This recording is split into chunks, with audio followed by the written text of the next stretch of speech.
नाजरीन सलाम अर्ज़ है।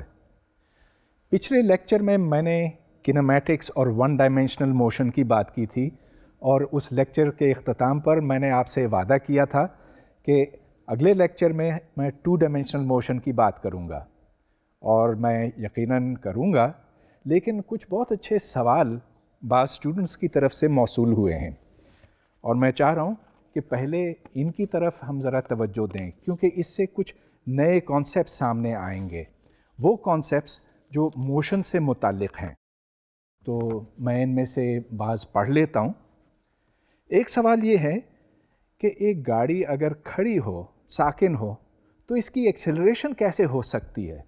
याद रहे कि मैंने कहा कि गाड़ी खड़ी है लेकिन बहुत तेज़ी से एक्सेलरेट कर रही है, तो सवाल ये है कि ऐसे कैसे मुमकिन है।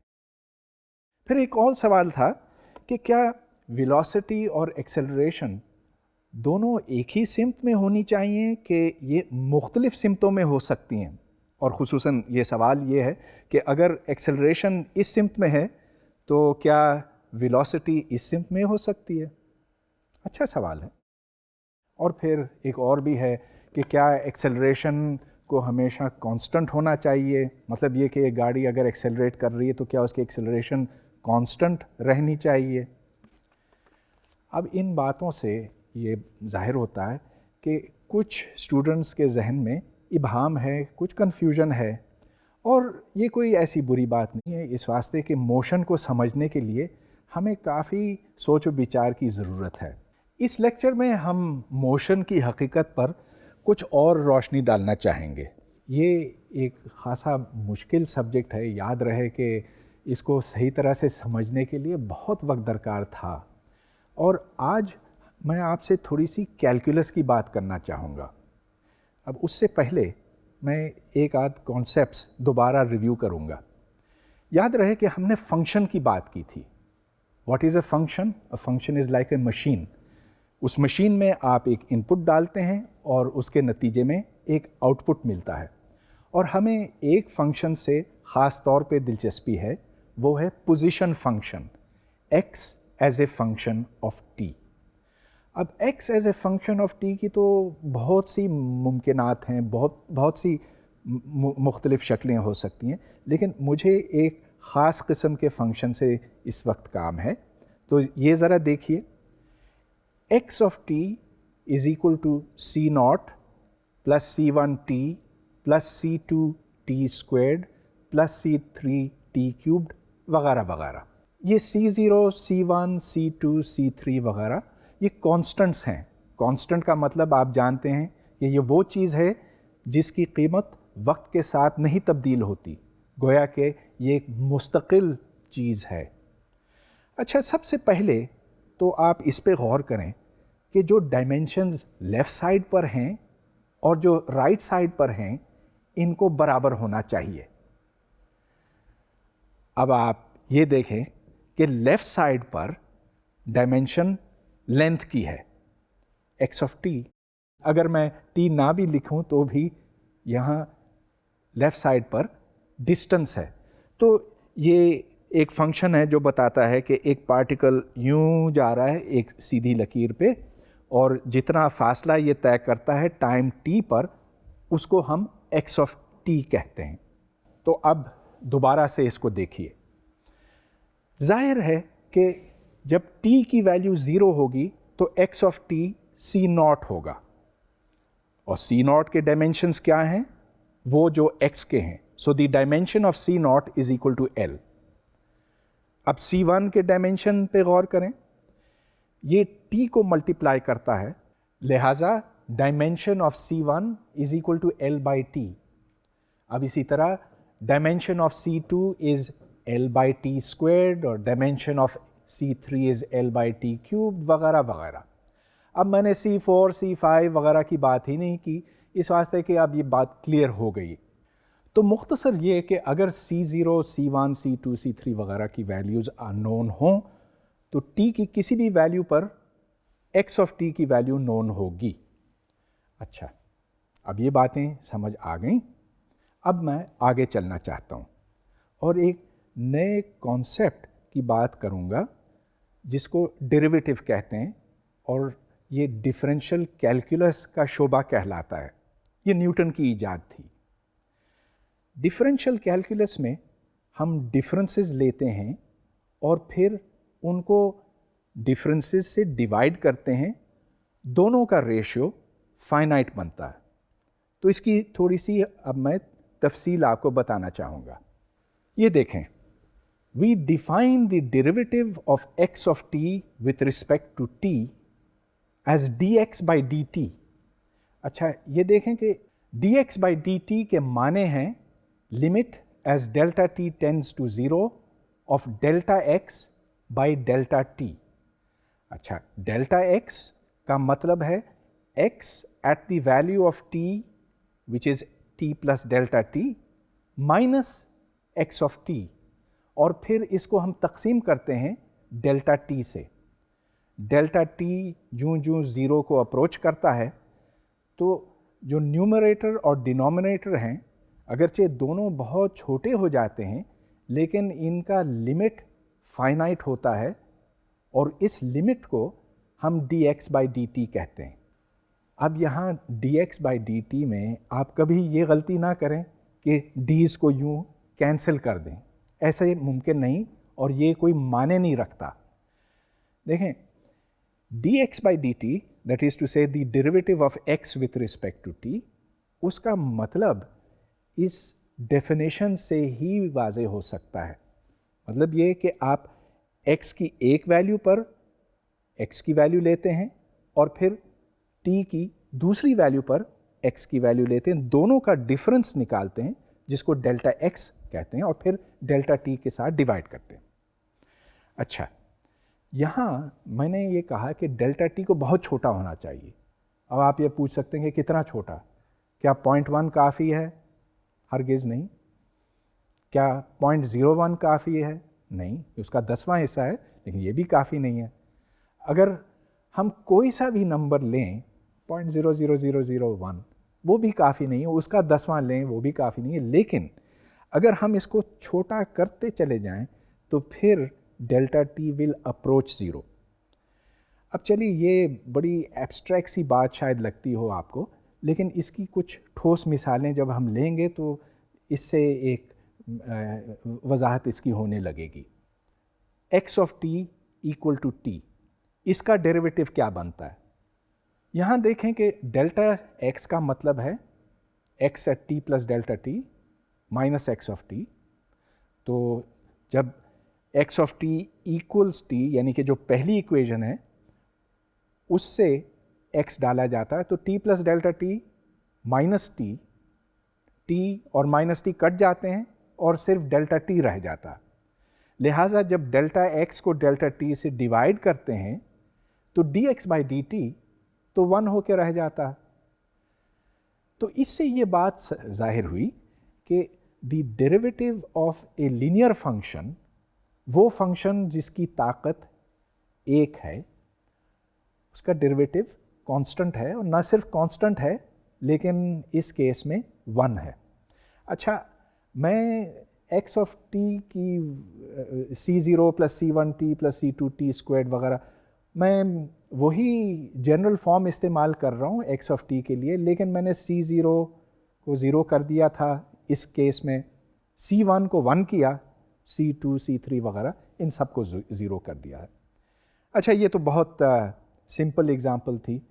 अब चलिए t स्क्वायर्ड वाला केस लेते हैं। So suppose that just c2 is equal to 1 and all the others are 0. देखते हैं कि इससे डेरिवेटिव की क्या कीमत निकलती है। तो यहाँ लीजिए x ऑफ t, अब t स्क्वायर्ड है, डेल्टा x आपने कैलकुलेट किया, ये t plus delta t squared minus t squared है। जब आप a प्लस b स्क्वायर्ड को खोलते हैं तो उसके 3 टर्म्स निकलते हैं। तो यहाँ भी t स्क्वायर्ड निकला, डेल्टा t स्क्वायर्ड निकला, और फिर 2 times t into delta t, और t स्क्वायर्ड तो आपको सब्ट्रैक्ट करना ही है, क्योंकि डेल्टा x के माने तो तब बनते हैं जब आप इन दोनों को सब्ट्रैक्ट करते हैं। अच्छा, अब डेल्टा x की ये कीमत निकल गई। अब डेल्टा x को आप डेल्टा t से डिवाइड कीजिए, तो delta x by delta t is equal to delta t plus 2 times t. अब इंस्ट्रक्शन ये है कि डेल्टा टी को 0 की तरफ ले जाना है, और जब आप ये करेंगे तो delta x by delta T D x by D T को अप्रोच करेगा, और यहाँ आप देखते हैं कि इसकी कीमत 2 टाइम्स टी निकलती है। तो ये देखें कि पिछले केस से ये थोड़ा सा मुख्तलिफ है। अब ये है कि d x by D t यानी कि the derivative of x with respect to t constant नहीं है, ये खुद टी के ऊपर डिपेंड करता है। अच्छा, D x by D T को हम आपको पता है कि स्पीड कहते हैं या वेलोसिटी कहते हैं। तो इस सूरत में d x by D t constant नहीं है, it is proportional to t. ये भी कोई मुश्किल नहीं था, और जो अब अगला मैं करूँगा वो भी मुश्किल नहीं है। अब चलिए देखते हैं कि टी क्यूब से हमें क्या मिलता है। तो अब आप ये देखें कि x of T equals T cube का केस आपके सामने है। जब आप टी प्लस डेल्टा टी को खोलते हैं, इसके क्यूब को खोलते हैं, तो इससे 4 टर्में निकलती हैं, T cubed, delta t squared, delta T cubed. और जो टी क्यूब्ड और माइनस टी क्यूब वाली टर्म्स हैं वो आपस में कट जाती हैं, तो रह जाता है delta x by delta t is equal to delta t squared plus 3t squared plus 3t times delta t. अच्छा, डेल्टा टी खुद बहुत छोटा है, डेल्टा टी स्क्वेयर्ड तो उससे कहीं ज़्यादा छोटा है। लिहाजा जब डेल्टा टी 0 को अप्रोच करता है तो माँ सिवाय 3t स्क्वेयर्ड वाली टर्म के बाकी सारी ज़ीरो हैं, और इससे फिर हम ये नतीजा निकालते हैं कि dx बाई dt की वैल्यू 3t स्क्वेयर्ड है। अब इसके बाद तो मेरा ख्याल है कोई मुश्किल है ही नहीं कि आप इसको जनरलाइज करें।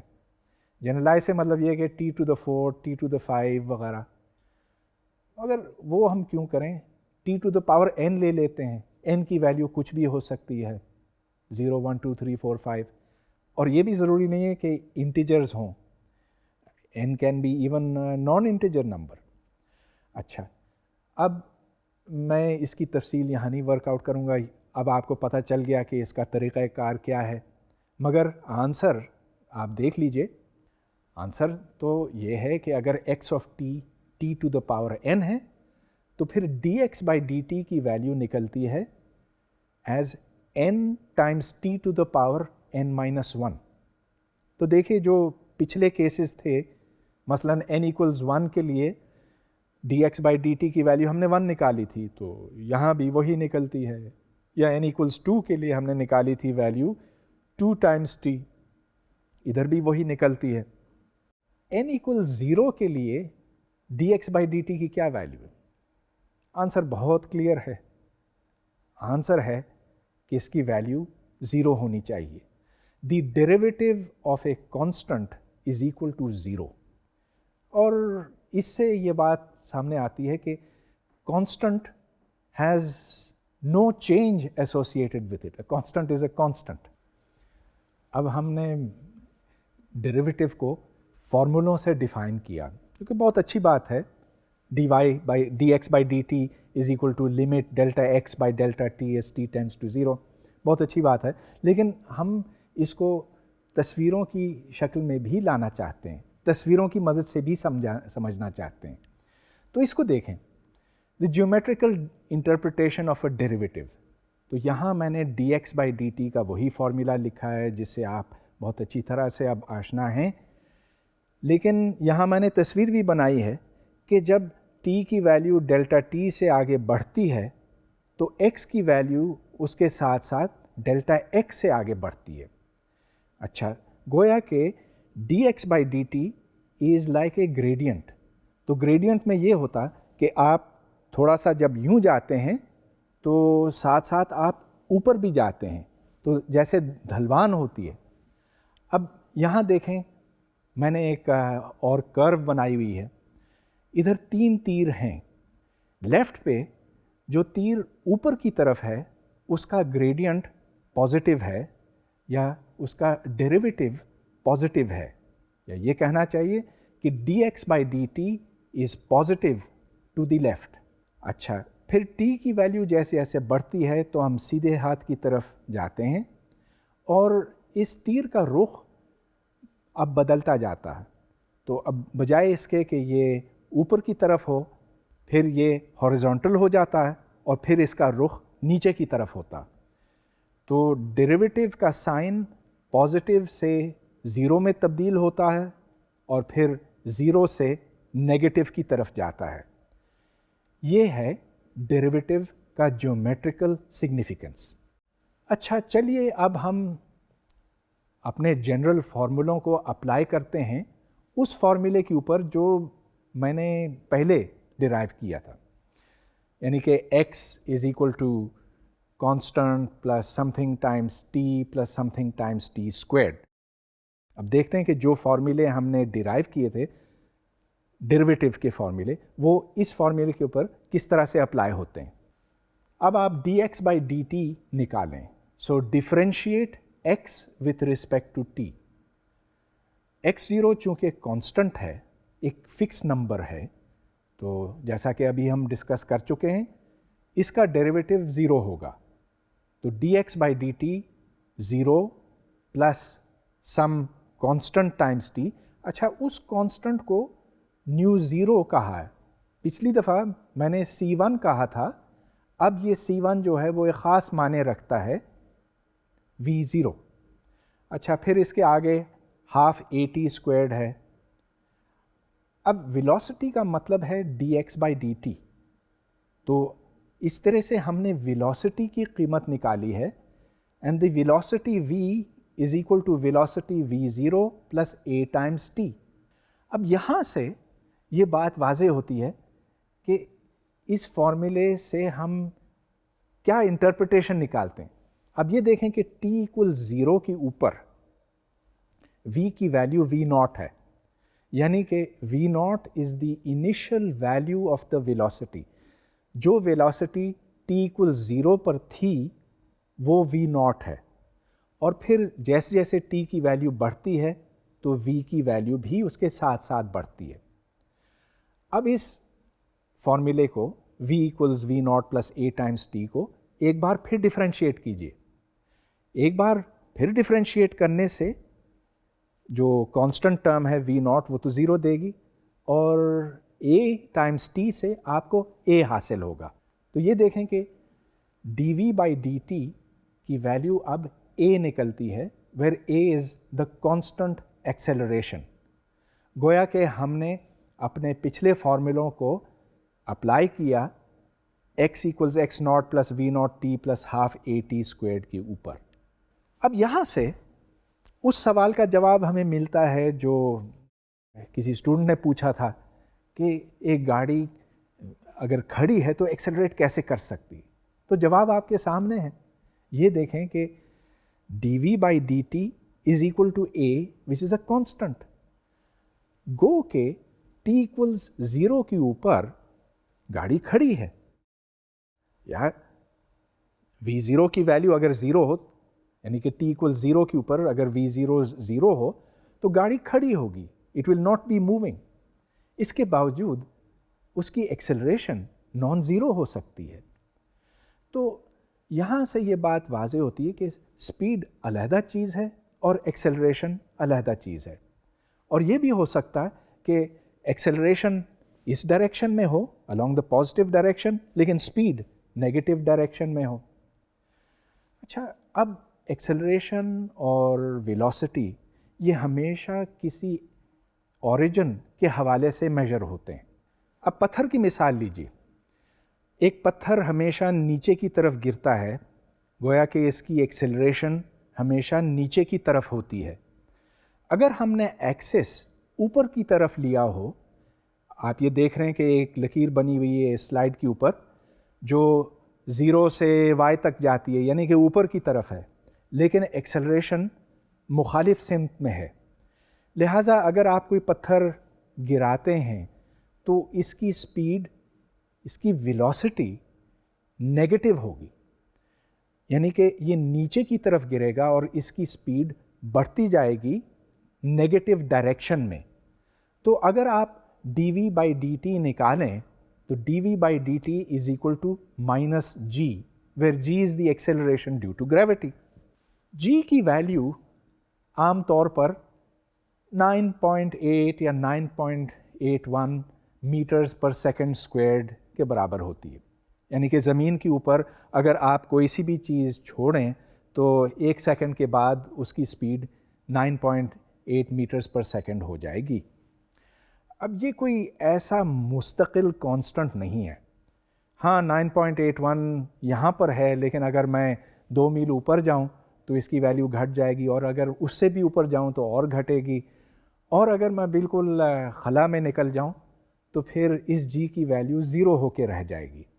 बहरहाल ये बात आप नोट कीजिएगा कि इसके यूनिट्स, एक्सेलरेशन के यूनिट्स हमेशा मीटर्स पर सेकंड स्क्वायर्ड में होते हैं, और चूँकि हम ज़मीन पर रहते हैं तो अच्छी बात होगी अगर आपको ये वैल्यू याद रह जाए, 9.81 मीटर्स पर सेकंड स्क्वायर्ड। एक बड़ी इम्पॉर्टेंट नोटेशन है जो आपको नोट करनी चाहिए कि जब हम x के दो डेरिवेटिव्स लेते हैं तो इसको फिर d2x by dt स्क्वायर्ड लिखा जाता है। याद रहे कि speed is dx by dt, acceleration is d2x by dt squared. चलिए, अब वेलोसिटी और एक्सेलरेशन की काफ़ी बात हुई, और अब मैं अपने वादे की तरफ आता हूँ कि अब मोशन इन 2 डायमेंशंस की हमें बात करनी। ये तो हम किसी हद तक कर चुके हैं, लेकिन मैं सबसे पहले वेक्टर्स की चंद खुसूसियात आपके सामने करना चाहता हूँ। हर वेक्टर एक सिमत में होता है और उसकी एक मखसूस लंबाई होती है। अब कुछ ख़ास वेक्टर्स हैं जिनको हम यूनिट वेक्टर्स कहते हैं। इन यूनिट वेक्टर्स की पहचान ये है कि इनकी लंबाई 1 के बराबर होती है, इसीलिए हम इनको यूनिट लेंथ वेक्टर्स या यूनिट वेक्टर्स कहते हैं, और ये सिर्फ सिमत बताते हैं।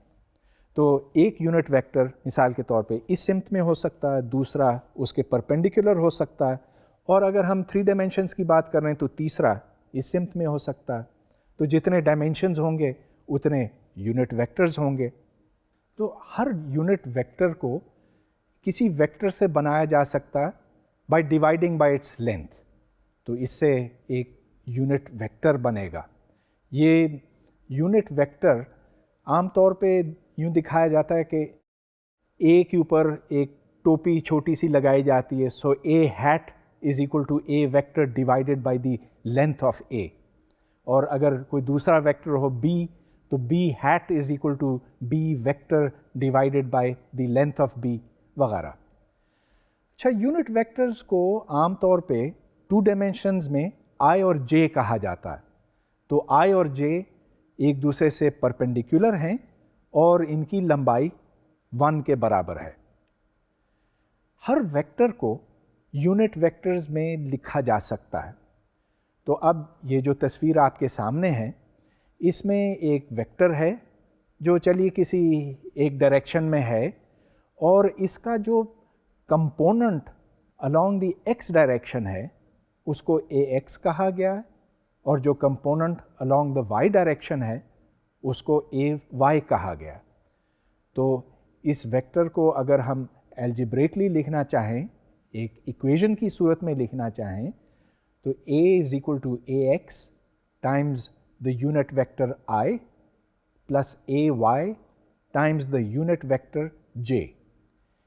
यूँ हम एक वेक्टर को कंपोनेंट्स में डीकम्पोज करते हैं। डीकम्पोज का मतलब है अलहदा करना, उसको अपने कंपोनेंट्स में तोड़ना। अब 3 डायमेंशंस में भी हम ये कर सकते हैं, सिर्फ ये कि उसमें हमें 3 वेक्टर्स की ज़रूरत पड़ती है।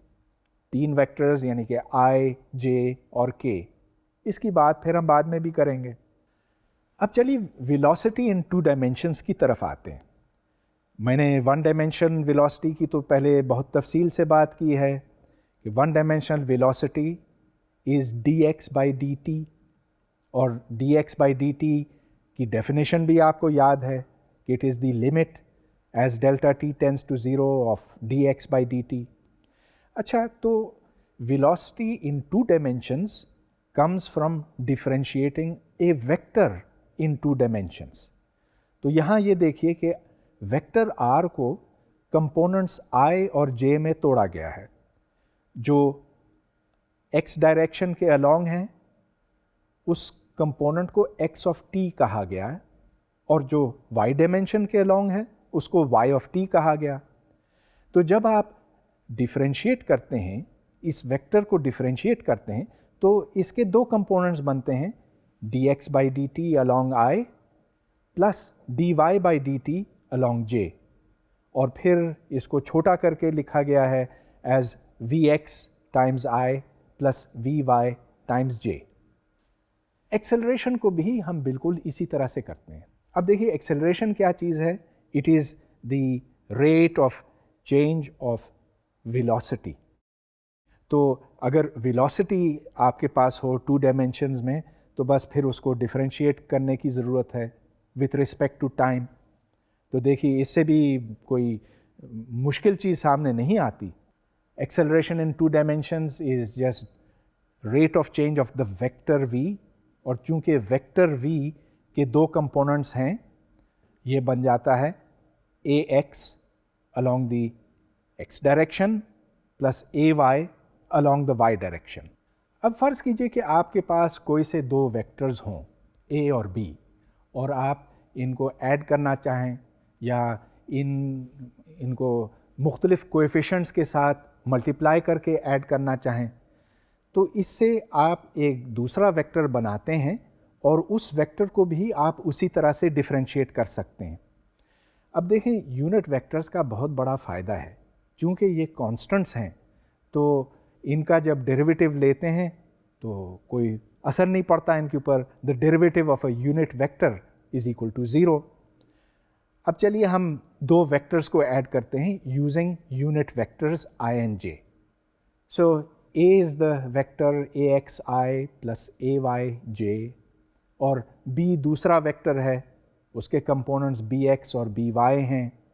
अब आप a और b दोनों को ऐड करते हैं, तो जब आप ऐड करते हैं तो उनके कंपोनेंट्स ऐड होंगे, गोया के it is ax plus bx multiplied by the unit vector i plus ay plus by multiplied by the unit vector j।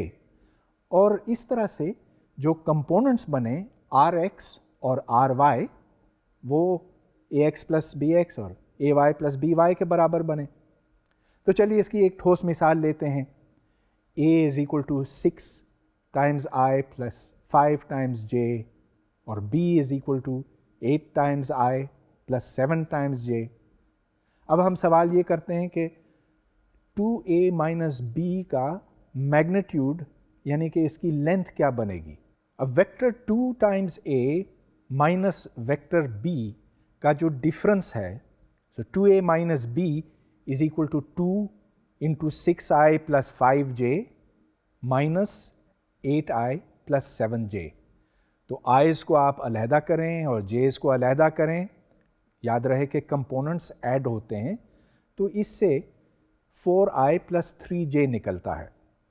और जैसा कि हम पहले भी डिस्कस कर चुके हैं, पाइथागोरस थ्योरम से जो इसकी लेंथ बनती है that is square root of rx squared plus ry squared, और 4 squared plus 3 squared is square root of 25 जो कि 5 बनता है। तो वेक्टर्स को ऐड करना तो हमने सीख लिया है, और वेक्टर्स की अगर कोई कॉम्बिनेशंस भी हों, मसलन अभी हमने 2a माइनस b की मिसाल ली थी, इसकी लंबाई भी हमने निकालना सीख लिया। लेकिन एक और चीज़ है वेक्टर्स के बारे में जो उनकी मल्टीप्लिकेशन कहलाती है, स्केलर प्रोडक्ट। अब मैं उसकी तरफ आपकी तवज्जो दिलाना चाहता हूँ, इसको डिफ़ाइन करना चाहता हूँ। तो जैसा कि हमने डिस्कस किया, वेक्टर की लंबाई होती है, उसकी सिमत होती है, ये एक वेक्टर है, ये दूसरा वेक्टर है, इनके दरमियान कोई एंगल है, उस एंगल को आप बेशक थीटा कहें, और इसकी एक तस्वीर भी मैंने यहाँ बनाई हुई है। तो ये दो वेक्टर्स हैं with an angle theta between each of them. अब इनके दरमियान जो प्रोडक्ट बनता है, स्केलर प्रोडक्ट, उसको हम डिफ़ाइन करते हैं as the length of one vector times the length of the other vector multiplied by the cosine of the angle between them. और यहाँ थीटा की जो वैल्यू है वो 0 और पाई के दरमियान होनी चाहिए। अब ऐसा क्यों है? मैंने थीटा को 0 और पाई के दरमियान क्यों रखा है? तो ये देखें कि अब ये एक वेक्टर है, ये दूसरा है, थीटा कोई एंगल है। जैसे जैसे मैं थीटा को 0 से बढ़ाता हूँ तो ये 45, फिर 90, फिर 135 और फिर बिलाखिर 180 पे पहुँचता। अगर मैं पाई से या 180 से आगे बढ़ाऊँ तो फिर ये यूँ हो जाएगा। और इसी वास्ते हम थीटा को इस हद तक ही रिस्ट्रिक्ट रखते हैं स्केलर प्रोडक्ट डिफाइन करने की गर्ज से। अब ये देखें कि a डॉट बी को हम दो मुख्तलिफ तरीक़ों से लिख सकते हैं। ए बी तो है ही A B multiplied by cosine theta, लेकिन मैंने यहाँ पर a को अलग कर दिया और b कोसाइन थीटा को अलग कर लिया। तो इसके माने ये बनते हैं कि a dot B is the length of a multiplied by the projection of b on a। तो आप ये देखें नीचे जो तस्वीर बनी है, जो x एक्सिस के अलॉन्ग है या a एक्सिस के अलॉन्ग है, उधर मैंने b कोसाइन थीटा ड्रॉ किया और उसको फिर a से मल्टीप्लाई किया। लेकिन बिल्कुल यही चीज़ एक और अंदाज में भी की जा सकती है। a डॉट b को लिखा जा सकता है as b multiplied by a cosine theta, यानी कि length of b multiplied by the projection of a on b। अब ये दोनों बिल्कुल एक ही जैसी की चीज़ें हैं। हमने यूनिट वेक्टर्स की भी बात की थी। तो यूनिट वेक्टर्स का लेंथ 1 होता है और अगर 2 डायमेंशंस लें तो एक इस डायरेक्शन में है और एक इस डायरेक्शन में है, यानी कि परपेंडिकुलर है, एंगल इज़ 90। तो I dot I is 1, J dot J is 1 and I dot J is equal to 1 into 1 cosine of the angle between I and J। अब चूंकि cosine of 90 0 है, इस वास्ते I डॉट J की कीमत 0 बनती है। अब इससे फिर हम डॉट प्रोडक्ट्स निकाल सकते हैं किसी भी दो वेक्टर्स के दरमियान। तो मिसाल के तौर पर A एक ऐसा वेक्टर है जिसके कंपोनेंट्स AX और AY हैं, B एक दूसरा वेक्टर है, उसके कंपोनेंट्स BX और BY हैं, और अब हम A डॉट B निकालना चाहते हैं। तो A डॉट B के लिए आप ये फॉर्मूला लिखें जो लाइन नंबर 2 के ऊपर है। अब उसको खोलते चले जाएं तो इसमें से 4 टर्में बनेंगी। एक टर्म जो पहली टर्म है उसमें I डॉट I आता है। अब I डॉट I की वैल्यू 1 है, इसी तरह J डॉट J की वैल्यू 1 है, लेकिन I डॉट J या J डॉट I ये दोनों 0 हैं। लिहाजा एक बहुत सिंपल फार्मूला आपके सामने आता है कि A dot B is equal to AX into BX plus AY into BY। अब ये सारी बातें आप 3 डायमेंशंस में भी इसी तरह से कर सकते हैं। जैसा कि मैंने पहले बताया आपको, सिर्फ एक और यूनिट वेक्टर की ज़रूरत है जिसको हम K कहते हैं। तो IJK। अच्छा, बाज़ लोग या बाज़ किताबों में I1, I2, I3 भी लिखा जाता है और दूसरी किताबों में EX, EY, EZ, ये सब बराबर हैं। बेसिक बात ये कि जब आप दो यूनिट वेक्टर्स का डॉट प्रोडक्ट लेते हैं तो या तो ये डॉट प्रोडक्ट 1 है और ये उस सूरत में होगा कि वही डॉट प्रोडक्ट वही वेक्टर लिया जाए, मसलन I डॉट I उस सूरत में 1 होगा, बसूरत दीगर ये डॉट प्रोडक्ट 0 होगा। तो 3 डायमेंशंस में मिसाल के तौर पे I डॉट K 0 होगा या J डॉट K 0 होगा, लेकिन K डॉट K 1 होगा।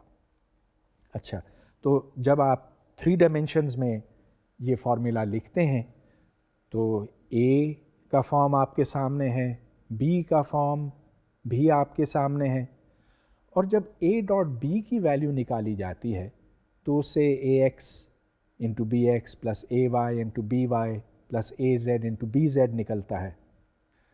तो ये सारी फॉर्मल बातें थीं, और डॉट प्रोडक्ट्स और वेक्टर्स को यूनिट वेक्टर्स में लिखना, ये बहुत अच्छी बातें हैं, लेकिन जब तक हम इनको अप्लाई नहीं करेंगे तो इनको पूरी तरह से हम समझ नहीं पाएंगे। तो अब इस लेक्चर के बाकी हिस्से में मैं आपको इसकी कुछ एप्लीकेशंस दिखाना चाहूँगा। ये गेंद लीजिए, इसको जब मैं फेंकता हूँ तो ये एक ट्रेजेक्टरी पर जाकर यहाँ पहुँचता है। अच्छा, जब मैं इसको फेंकता हूँ तो इसके वेलोसिटी वेक्टर के दो कंपोनेंट्स बनते हैं, एक इस डायरेक्शन में और इस डायरेक्शन को मैं वाई डायरेक्शन कहूँगा, और एक इस डायरेक्शन में जिसको मैं एक्स डायरेक्शन कहूँगा। तो इसकी इनिशियल वेलोसिटी अगर इस सिमत में है, याद रहे कि मैं यूँ फेंक रहा हूँ, तो इसको इनिशियल वेलोसिटी वेक्टर कहा जाएगा, और इस इनिशियल वेलोसिटी वेक्टर के y और x कंपोनेंट्स दोनों हैं। यहाँ x और y कंपोनेंट्स एक दूसरे से बिल्कुल लाताल्लुक़, बिल्कुल अलहदा हैं। एक्सेलरेशन इस बॉल के ऊपर ज़रूर अमल करती है। जब मैं इसको छोड़ता हूँ तो ये नीचे की तरफ जाती है in the negative y direction, लेकिन इस डायरेक्शन में, गोया कि x डायरेक्शन में, कोई एक्सेलरेशन नहीं है। तो चलिए इस प्रॉब्लम को हम ज़्यादा तफसील से देखते हैं। इस बॉल की एक्सेलरेशन ay कहलाएगी और इसकी वैल्यू -g है। g आपको याद है 9.8 मीटर्स पर सेकंड स्क्वायर्ड के लगभग है, और ये माइनस साइन इसलिए है कि हमने y डायरेक्शन का पॉजिटिव डायरेक्शन ऊपर की तरफ लिया है, और हर चीज़ नीचे की तरफ एक्सेलरेट करती है। Acceleration along the x direction is zero, इस वास्ते कि कोई ऐसी चीज़ इसको उस डायरेक्शन में ले नहीं जा रही है। अब चूंकि एक्सेलरेशन अलोंग x ज़ीरो है, इस वास्ते the velocity along x is constant, तो ये एक कांस्टेंट वेलोसिटी पे चलेगा x डायरेक्शन यानी कि हॉरिजॉन्टल डायरेक्शन में। अब मैंने आपको ये दिखाया था कि ये एक ओरिजिनल वेलोसिटी के साथ शुरू होता है, उसकी इनिशियल वेलोसिटी को हम v0 कहेंगे। इस v0 के दो कंपोनेंट्स हैं। Along the x direction it is v0 cosine theta, along the y direction it is v0 sine theta. अगर आप दोनों को स्क्वायर करें, v0 squared cosine squared theta plus v0 squared sine squared theta, तो ये v0 squared के बराबर होगा। तो इस तरह हमने v0 को दो अलहदा कंपोनेंट्स में तोड़ा है, हॉरिजॉन्टल गोया के x और वर्टिकल गोया के y। अब इस डायग्राम को बहुत तफसील से देखने की ज़रूरत है। यहाँ x और y एक्सिस दोनों बनाए गए हैं। v0 इनिशियल वेलोसिटी है, नीचे आप देख रहे हैं कि vx0 लिखा हुआ है और इसकी वैल्यू v0 कोसाइन थीटा के बराबर है। अच्छा, जैसे जैसे ये बॉल अपने ट्रेजेक्टरी पर चलता है तो इसकी वेलोसिटी बदलती जाती है। हाँ, vx की वैल्यू कायम रहती है, इस वास्ते कि ax is equal to zero, it is not accelerating along the x direction, लेकिन y डायरेक्शन के अलोंग इसकी वेलोसिटी तो ज़रूर बदलेगी, और जब ये अपने हाईएस्ट पॉइंट पे पहुंचेगा तो वहाँ पर इसकी velocity along the y direction zero हो जाएगी। और इसके अलावा जैसा कि हम पहले बात कर चुके हैं, वहाँ ग्रेडियंट यानी कि dy/dx भी ज़ीरो होगा। गोया के x के बढ़ने के साथ उस पॉइंट के ऊपर, मेरा मतलब जिस पॉइंट पर तीर का निशान रखा गया है, उस पॉइंट पर dy/dx ज़ीरो है, और फिर ये बॉल नीचे आने लगेगा। जैसे जैसे ये नीचे आएगा तो इसका वर्टिकल कंपोनेंट, वेलोसिटी का वर्टिकल कंपोनेंट नेगेटिव की तरफ जाएगा। तो vy आप देख रहे हैं कि लेफ़्ट साइड पर यानी कि मैक्सिमम के लेफ़्ट पर पॉजिटिव है, लेकिन उसके बाद ये नेगेटिव होता जा रहा है, और बिल आखिर ये बॉल y = 0 पे पहुंचेगा और अगर उससे नीचे अगर हम जाने दें तो और नीचे जाता जाएगा। अब चलिए इसको थोड़ी ज़्यादा तफसील से देखते हैं, फार्मूलों से देखते हैं। तो along the x axis x is changing, हाँ चेंज तो हो रहा है, और किस तरह से? Well, x is equal to a constant plus v times t. v कौन सा v? जिस v के साथ ये शुरू हुआ था। तो आपने जब इस बॉल को यूं फेंका तो जो कंपोनेंट था अलोंग द हॉरिजॉन्टल डायरेक्शन वो कायम रहा। t इक्वल 0 पे x की वैल्यू 0 थी, और वो महज इसलिए कि हमने अपने कोऑर्डिनेट्स यूं चुने कि जहाँ से ये शुरू हुआ था, जहाँ ये रखा गया था, उसकी वैल्यू x इक्वल 0 थी। अगर हम कुछ और चूज़ करते तो उसमें भी कोई हर्ज नहीं होता। बहरहाल ये एक बड़ा कन्वीनियंट चॉइस है कि t इक्वल 0 पे x की वैल्यू 0 हो। तो इसको फार्मूलों में देखें, Vx is equal to V0x which is the initial velocity, x is equal to x naught plus v naught x into t, और एक्सेलरेशन 0 है। अब यही चीज़ y डायरेक्शन के लिए की जा सकती है। वहाँ acceleration is not 0, in fact the acceleration is minus g, और फिर से मैं ये कहूँगा कि माइनस इसलिए आता कि हमने पॉजिटिव y डायरेक्शन ऊपर की तरफ लिया हुआ है। वेलोसिटी इसकी बदलती जा रही है। ये देखें कि दूसरे इक्वेशन में Vy is equal to V naught y minus GT। तो अब यहाँ पर Vy की वैल्यू बदल रही है। कितनी बदल रही है? डिपेंड करता है कि t की वैल्यू क्या है। इस फॉर्मूले में मेरा मतलब ये कि इक्वेशन नंबर 2 में अगर आप t की वैल्यू को 0 कर दें तो Vy की वैल्यू जो इनिशियल वैल्यू थी उसी के बराबर है, लेकिन t के बढ़ने के साथ ये घट रही है, और बिल आखिर जब ये अपने मैक्सिमम पे पहुंचेगी तो वहाँ Vy 0 है। ये वैल्यू कैसे निकाली जाए? Vy को अगर आप 0 कर लें तो फिर t की वैल्यू बनती है V0y डिवाइडेड बाई g। अब यहाँ आप ये भी देखते हैं इस स्लाइड पर जो तीसरी इक्वेशन है कि y is equal to y naught plus v naught in the y direction times t minus half gt squared। तो इससे आपको ये पता चलता है कि टाइम t के बाद ये किस ऊंचाई पे पहुंचा, यानी कि y की वैल्यू एक मखसूस t के ऊपर क्या है। तो इसको मैं रिव्यू करता हूँ। हॉरिजॉन्टल मोशन के लिए जो कि कांस्टेंट वेलोसिटी की है, x is equal to x naught plus v naught x into t, Vx is equal to v naught x, Ax is 0। और यही बात हम y के लिए भी कह सकते हैं। इन फ्री फॉल मतलब ये कि ये बॉल खुद से गिर रहा है, कोई और क़ुव्वत इसके ऊपर नहीं अमल कर रही है, और y naught plus v naught y t plus half a y t squared है, और ए वाई की कीमत यहाँ माइनस g है। ये भी हम बार बार डिस्कस कर चुके हैं। तो बॉल की ट्रेजेक्ट्री फिर से देखिए, ये पहले ऊपर की तरफ जाता है और फिर नीचे आता है। अब बहुत से दिलचस्प सवाल हैं जिनका जवाब हम दे सकते हैं अपने फार्मूलों को इस्तेमाल करके। मिसाल के तौर पर एक सवाल ये कि ये ज़्यादा से ज़्यादा कितनी ऊंचाई पे जाएगा। अब ये देखें कि अगर मैं हल्का फेंकता हूँ तो ये ज़्यादा ऊपर नहीं जाता, अगर तेज़ फेंकता हूँ तो ये ज़्यादा ऊपर गया, और तेज़ फेंकूँ और ऊपर जाएगा। अब हम इसको कैलकुलेट करना चाहते हैं कि ये ज़्यादा से ज़्यादा किस ऊंचाई पे पहुंच सकता, और ये करने के बाद फिर हम ये देखेंगे कि ये ज़्यादा से ज़्यादा फासला एक्स डायरेक्शन में, हॉरिजॉन्टल डायरेक्शन में कितना तय कर सकता है। So what is the maximum range of this projectile. अब इसके लिए हमें थोड़ी सी एल्जेब्रा करनी होगी।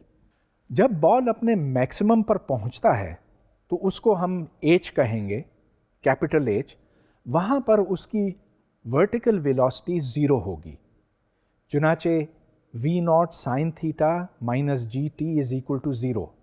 याद रहे कि हमने इस बॉल को एंगल थीटा के ऊपर फेंका था। अच्छा, तो इस इक्वेशन को अगर आप सॉल्व करें फॉर t, तो टाइम की वैल्यू निकलती है v0 sine theta by g। ये कौन सा टाइम है?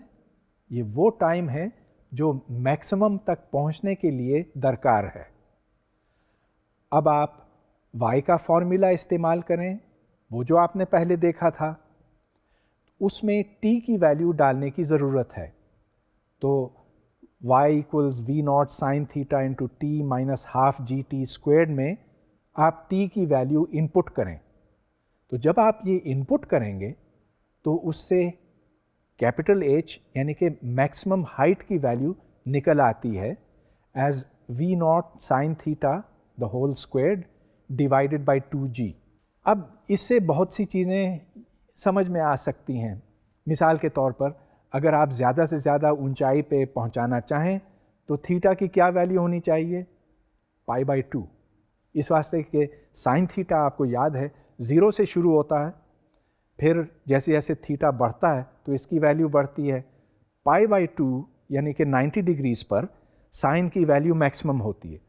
तो अगर आप इस बॉल को ज़्यादा से ज़्यादा ऊपर पहुंचाना चाहते हैं तो इसको सीधे फेंकेंगे, लेकिन अगर आप इसको ज़्यादा से ज़्यादा दूर पहुंचाना चाहते हैं, मतलब ये कि आप चाहते हैं कि ये ज़्यादा से ज़्यादा फासला तय करके यहाँ पहुँचे, तो फिर क्या करना होगा? अब हम इसकी तरफ आते हैं। अब चूंकि इस बॉल की स्पीड हॉरिजॉन्टल डायरेक्शन यानी कि x डायरेक्शन में कांस्टेंट है, तो ये फासला x तय करेगा टाइम t में। अब आप पहला फॉर्मूला देखें, x equals v naught cosine theta into t, जहाँ से t की वैल्यू निकलती है x over v naught cosine theta. गोया के डिस्टेंस x तय करने के लिए टाइम t दरकार है और उस t की value x over v naught cosine theta है। अब ये y डायरेक्शन में भी चल रहा है और y की वैल्यू क्या होगी? It will be the initial velocity in the y direction multiplied by t minus half G T squared, और वो माइनस साइन इसलिए कि हमने डायरेक्शन पॉजिटिव डायरेक्शन ऊपर की तरफ लिया हुआ है y के लिए। t की वैल्यू आप y के फॉर्मूले में डालें तो उससे x tan theta minus x squared g sec squared theta over 2 v naught squared निकलता है। सेक तो आपको याद है कि 1 ओवर कोसाइन होता। तो यहाँ से फिर y की ये वैल्यू निकल आई, y is equal to x brackets tan theta minus x into g over 2 new naught squared cosine squared theta. y की वैल्यू दो सूरतों में ज़ीरो होती है। एक तो ये कि यहाँ पर y की वैल्यू ज़ीरो है, और फिर जब ये यहाँ पहुँचता है तो y की वैल्यू यहाँ दोबारा ज़ीरो होती है। So there are two different values of x at which y is zero. अब हम पता करते हैं कि ये क्या है। एक तो जाहिर है कि x इक्वल ज़ीरो है, और दूसरे को हम x इक्वल्स r कहेंगे। तो ये फासला यहाँ से यहाँ तक का r है। अब इन इक्वेशंस को सॉल्व करें। एक सॉल्यूशन तो x इक्वल टू ज़ीरो है, दूसरा solution x equal to r equal to v naught squared sine 2 theta divided by g है। अब ये बड़ा अहम नतीजा निकला, y is equal to v naught squared sine 2 theta divided by g। Sine 2 theta की वैल्यू ये आपको याद है एट मोस्ट 1 हो सकती है, और ये थीटा की किस वैल्यू पर? At 2 theta equal to π/2। गोया के थीटा की वैल्यू मैक्सिमम रेंज के वास्ते 45 होनी चाहिए, यानी कि π/4। तो अगर आप ये गेंद फेंकें और आप चाहें कि ये ज़्यादा से ज़्यादा दूर जाए, तो इसको 45 डिग्रीज एंगल पर ही फेंकना चाहिए। This is the maximum range of a projectile. अब एक और दिलचस्प बात की तरफ मैं आपकी तवज्जो दिलाना चाहता हूँ। उसके लिए हम एक छोटी सी एनिमेशन देखेंगे। ये मिसाल भी प्रोजेक्टाइल मोशन की है। एक बंदर दरख्त के ऊपर चढ़ा और उसने नीचे नारियल गिराना शुरू किया। अब शिकारी उस नारियल को हिट करना चाह रहा है। ज़रूरी है कि शिकारी उस नारियल की तरफ नहीं, लेकिन बंदर की तरफ निशाना लगाए, इसलिए कि जैसे जैसे नारियल नीचे गिरेगा तो शिकारी की गोली भी नीचे आती जाएगी। और ये हम इन फार्मूलों के ज़रिए से देख सकते हैं कि हिट उस वक्त होगा जब उस सूरत में होगा अगर शिकारी निशाना नारियल को नहीं बंदर को बनाए, और ये आप देख रहे हैं कि गोली ठीक आके नारियल को लग रही है। तो आपने देखा कि कितने मज़े के प्रॉब्लम्स हल हो सकते हैं। जब आप क्रिकेट खेलें तो उस वक्त आप ना भूलें कि ये असल में प्रोजेक्टाइल मोशन है और बॉल जो है वो इन्हीं इक्वेशंस के ताबे है। हाँ, बस एक छोटी सी चीज़ रह गई। हमने जो प्रॉब्लम्स हल किए थे वो कांस्टेंट एक्सेलरेशन के थे। अब एक्सेलरेशन का कांस्टेंट होना हरगिज़ ज़रूरी नहीं है। जब आप गाड़ी में बैठते हैं तो गाड़ी कभी ज़्यादा एक्सेलरेट होती है, कभी कम। जब आप एक्सेलरेटर पर पाउंड लगाते हैं तो तेज़ी से एक्सेलरेशन बढ़ती है, सिर्फ स्पीड नहीं, एक्सेलरेशन बढ़ती है। और जब आप ब्रेक लगाते हैं तो एक्सेलरेशन नेगेटिव सिम्त में होती है, यानी कि रिटार्डेशन होती है। ये एक्सेलरेशन और रिटार्डेशन वगैरह क्यों होती है, एक जिस्म अपनी रफ्तार, अपनी एक्सेलरेशन क्यों बढ़ाता है, घटाता है, ये हमारे अगले लेक्चर का मौजू होगा। उस वक्त तक के लिए मैं आपसे इजाज़त चाहूँगा।